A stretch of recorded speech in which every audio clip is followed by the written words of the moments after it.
We're still learning about the effects that vaping has on the body. Many health experts agree that while vaping is less harmful than smoking traditional cigarettes, we don't yet know about all the chemicals in e-cigarettes. That's especially concerning when vaping is on the rise in younger teens and middle school students. Tonight, we're talking with a health education specialist and a state senator about the fight to stop our kids from vaping. But first, our Phil Luciano shows us some vaping products that some kids use to prevent being caught. These are not highlighters. They're vape pens. The manufacturer is Highlight Vape.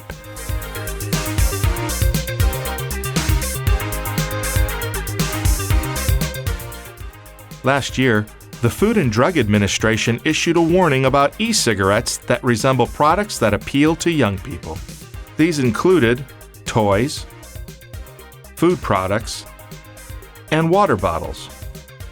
Vape pens are also sometimes disguised as USB drives, smartphone cases, and smartwatches. Joining us now is Jessica Johnson, health education specialist with the Holt Center for Healthy Living in Peoria. Thanks for being here. Of course. Now, I know you're on the ground a lot. You actually get out and you talk to kids and teens about the dangers of vaping. What are you seeing out there in terms of vape usage in our area? Yes, definitely. We do get out in the community and we teach at local schools, and kids come to us for field trips as well to talk about substance use prevention and vaping. We always include in our education, whether it's a program specifically on vaping or not. And when we get invited to health and resource fairs at high schools, that's always a hot topic that they want us to address. We do have schools reaching out to us too. Just this year, it became more common for schools across the Tri-County area, Woodford, Tazewell, Peoria, reaching out to us, asking, can you help us, right? There's so many students are picking up vaping, trying it, doing it at school. What do we do? So we actually worked really hard this year to come up with a vaping resource guide. So we have a comprehensive resource guide that provides a lot of different avenues to provide education, both for all students, for students at risk, and for students that are actually getting caught. So instead of just suspending them or getting them in trouble, how can we actually help these youth, these young people? Because these products have been made to become extremely addictive. Really, the young people are victims of heavy marketing and just all sorts of tactics to get them to try these products. So we've been we've been educating the students, but also trying to work with the schools to create a culture where they can help their own students. We just saw a story from my colleague Phil Luciano about how a lot of the vape makers are now making their vapes look like USB drives or everyday household items. Are we seeing that here? Yes, so vaping devices, and there's a lot of slang terms, so e-cigarettes, vaping, Juuls, Elf bars, it kind of gets into brand names too. Everyone calls them something different, but yes, they can look like all sorts of things. So some look like regular cigarettes, some look like USB drives, some look like something entirely different. So they definitely look like a lot of different things, and the newer ones too have actually been made to be even stronger than even Juul. Right? The nicotine content in Juul is equivalent to almost 2 packs of cigarettes, but the nicotine content in some of the newer products could be equal to 15 to 30 packs of cigarettes, which kids go through those, or people go through them in about 2 days to 2 weeks. So whatever they look like, they're trying to make them appealing, attractive with the flavors and everything else, but they're just being made to be even more highly addictive. When you talk to these kids, do you get a sense of if they realize that e-cigarettes and vaping is just as addictive as regular cigarettes, or do they think it's just a thing? That's a good question. So I think whenever I teach, I always get a sense of awe. Sometimes, well, definitely from the kids, but sometimes even from the teachers or adults in the room. Because a lot of what I talk about, they may not even realize. The marketing tactics are tricky. The promotions try and say, we're doing the world a favor, trying to eliminate cigarettes, and we're producing, it's like a harmless water vapor, when that's not true at all. What's being produced is a liquid that's heated up to the point where it's an aerosol, which leaves all sorts of chemicals behind in the lungs. Other people are breathing in. And it's not harmless. So I have different demonstrations I'll do and different slides to show people to really get the point across that these are not harmless products. These are not simple just flavors. And I think there are definitely some key points throughout the presentation where students are shocked, and we always provide at the end some quitting resources and everything else. We never ask anyone to say whether they vaped or not, or and invade on privacy. But I have had students come up to me and say, you know, I tried once, I just thought I'd try it once, but I felt myself wanting more, like, immediately. So these products have been made to be so addictive that people are craving them even after their first puff, their first time using it. So it's really an eye-opener, and we do try and help the students before they try them, but the ultimate reality is many of them may already have. Have you seen, what is regular tobacco use? And when I say regular tobacco, cigarette use, has that decreased among the youth in this area?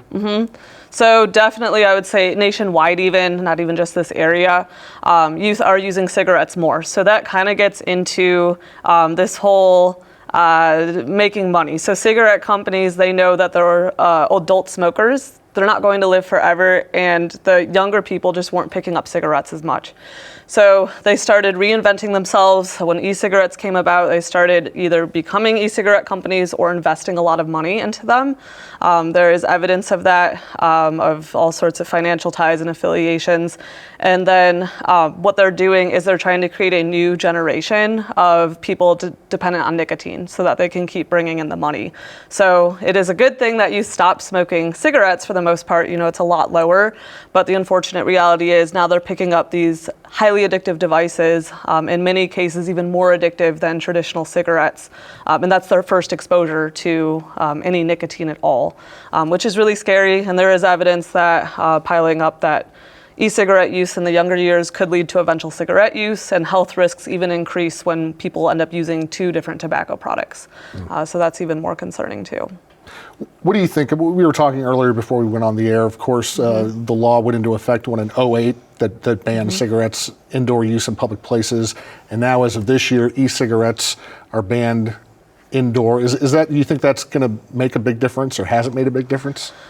So yes, that's something I work with a regional team with Woodford, Tazewell, and Peoria County health departments to address tobacco policies such as that, and encouraging places to be very inclusive. When we say, you know, smoke free, let's make it tobacco free. Let's include e-cigarettes, vapes, chewing tobacco for outdoor spaces and indoor spaces. So we were very excited that the law did change in Illinois to include e-cigarette use in the definition of smoking. So that went into effect as of January 1. You'll start seeing new signages like window clings, for example, on businesses that make it very clear e-cigarettes are not allowed indoors. At this point, it is more so of an educational time, since it is still within the first few months. But just anecdotally, I have heard people just seeing less e-cigarette use indoors than maybe they were seeing in years past. So we'll see how that pans out, but I say it's only a good thing because other people can be affected by that cloud of aerosol being produced. There's cancerous chemicals, nicotine, heavy metals, all sorts of things, not just for the person using, but for anyone around them too. In a little bit, we're going to talk to a state senator about what our politicians are doing to protect our kids and what they're doing in terms of limiting e-cigarette usage. But if you had a magic wand, what would you do? What do you think 1 or 2 things that can be done that would really hamper kids using vape pens? Oh, well, I mean, I would say the best case scenario would be to be able to take them off the market completely. But, you know, that there was a big effort and something that happened in 2022 to get Juul off the market completely, but there was a stay put on that, and they've been able to stay on the market. So there's always, that's the thing with the legalities, there are always loopholes that goes back and forth.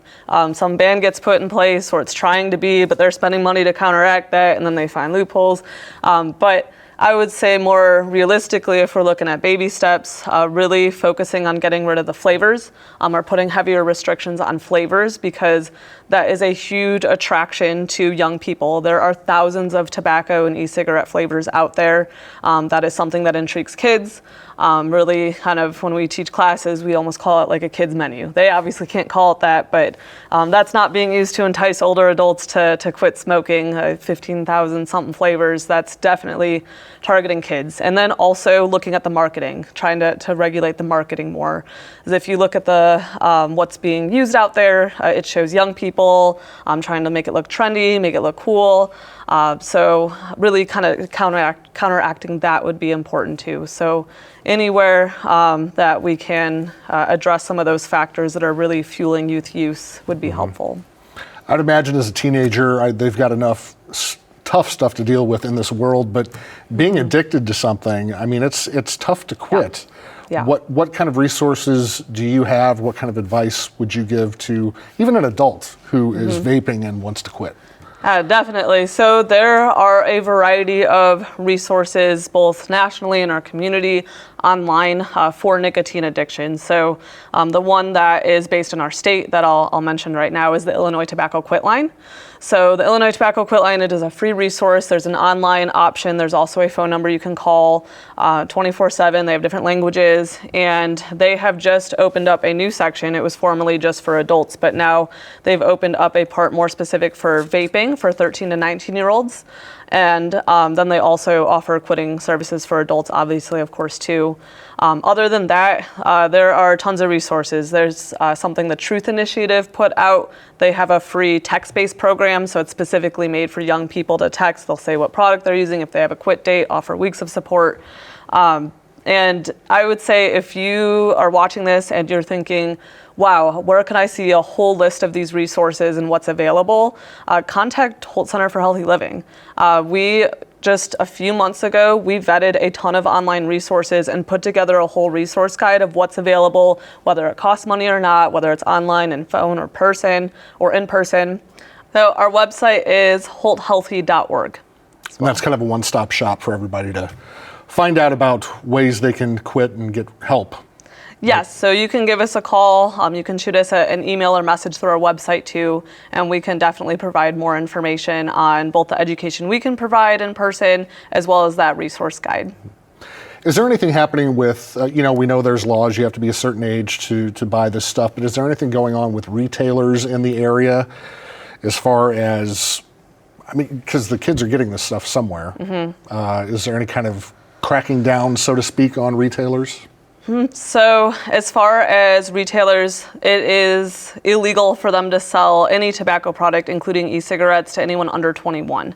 So someone does have to be 21, show proper identification to legally be getting a hold of any vaping product. As far as what's being done to enforce that, I'm not 100% sure on all of those efforts, but that's, yeah.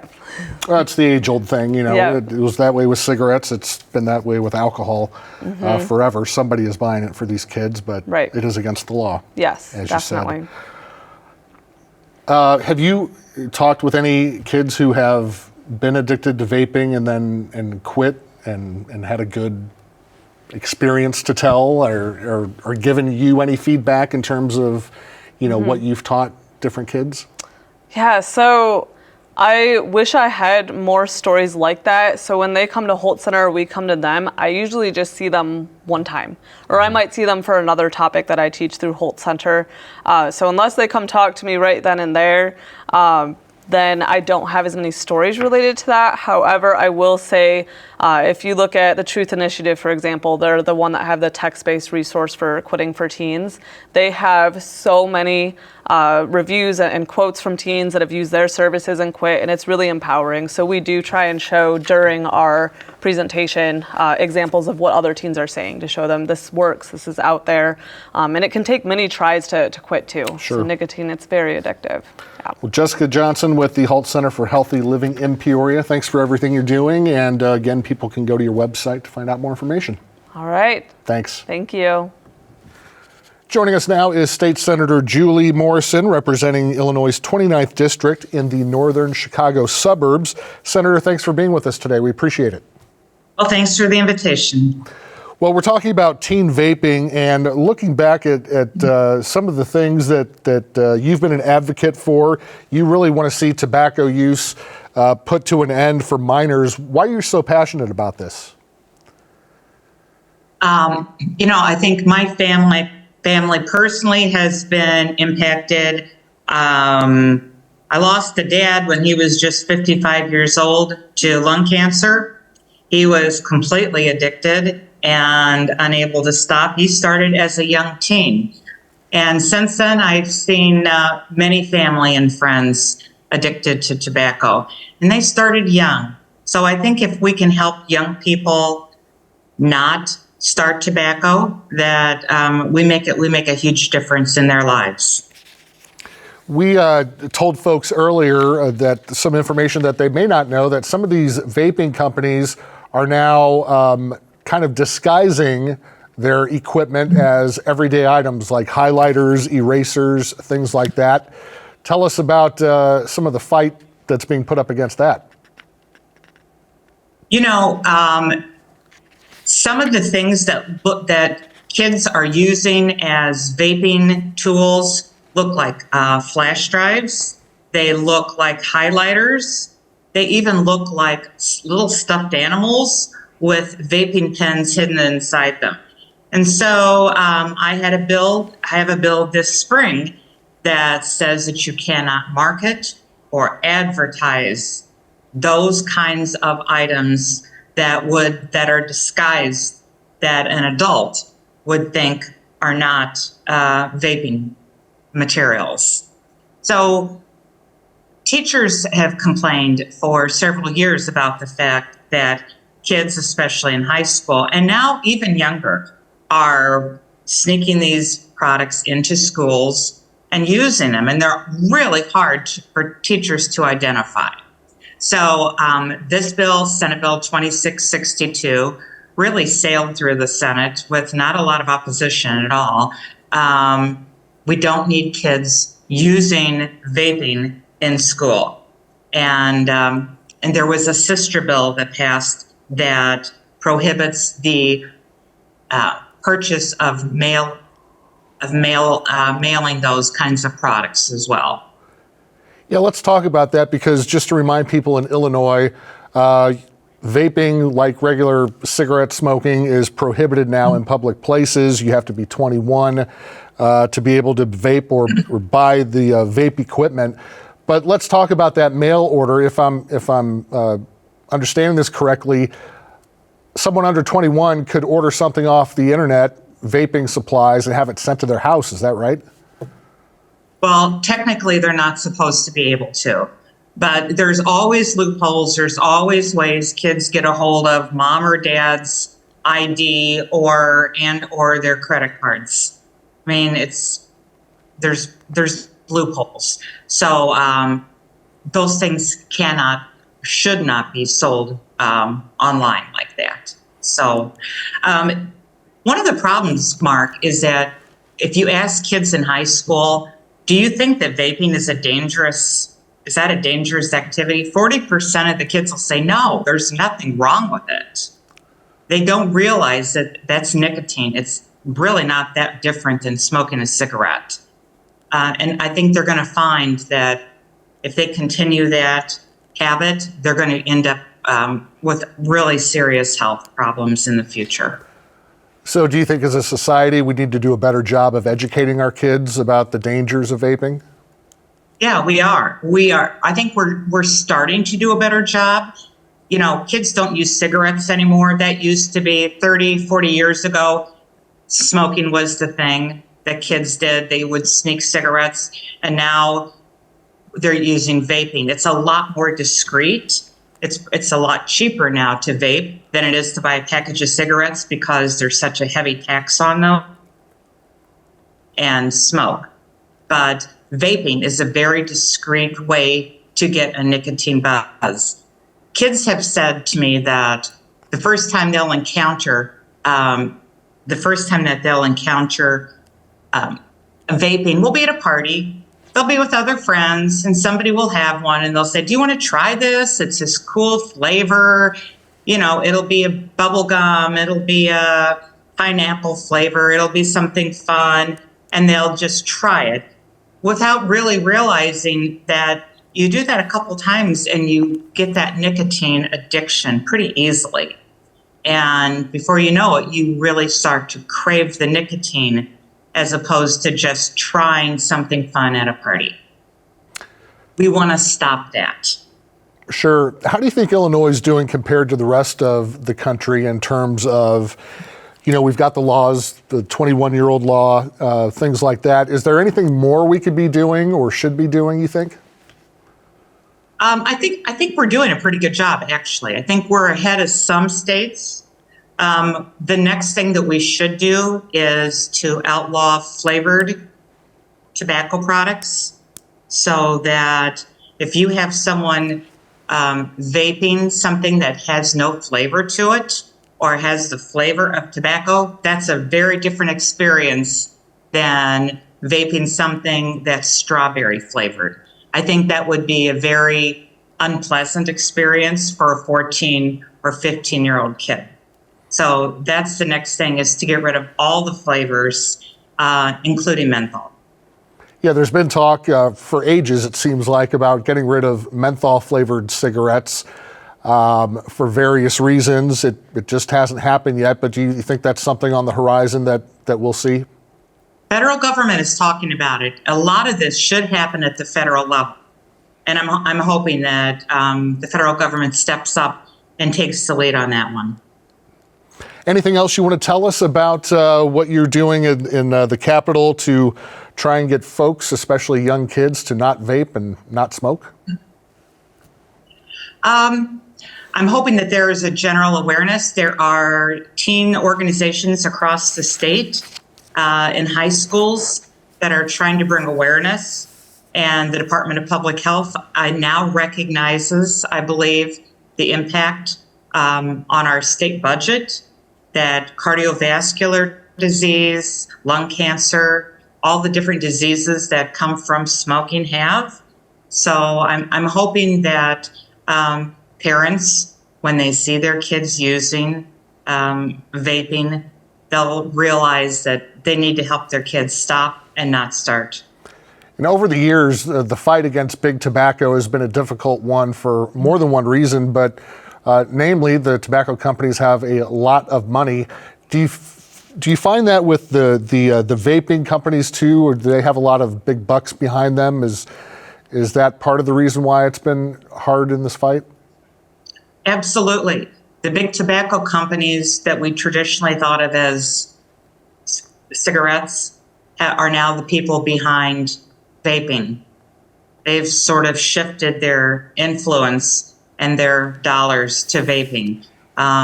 They are still the stakeholders. So we have to be really vigilant and realize that their impact is still there.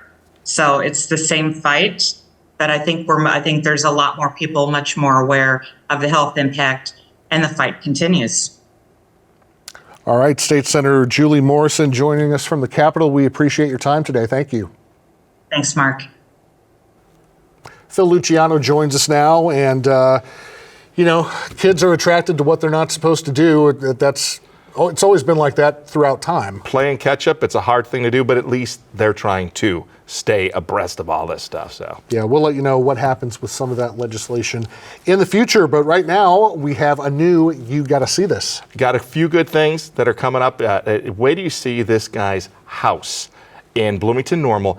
It's in the middle of just a typical ranch area, and you turn the corner and then boom! This thing is like, the whole thing is like a pop art explosion. And then we go inside to show you more. You're just not going to believe this place. Cool. What else we got? We also are going to be visiting with the retiring barber? Yes. I'm trying to read my notes.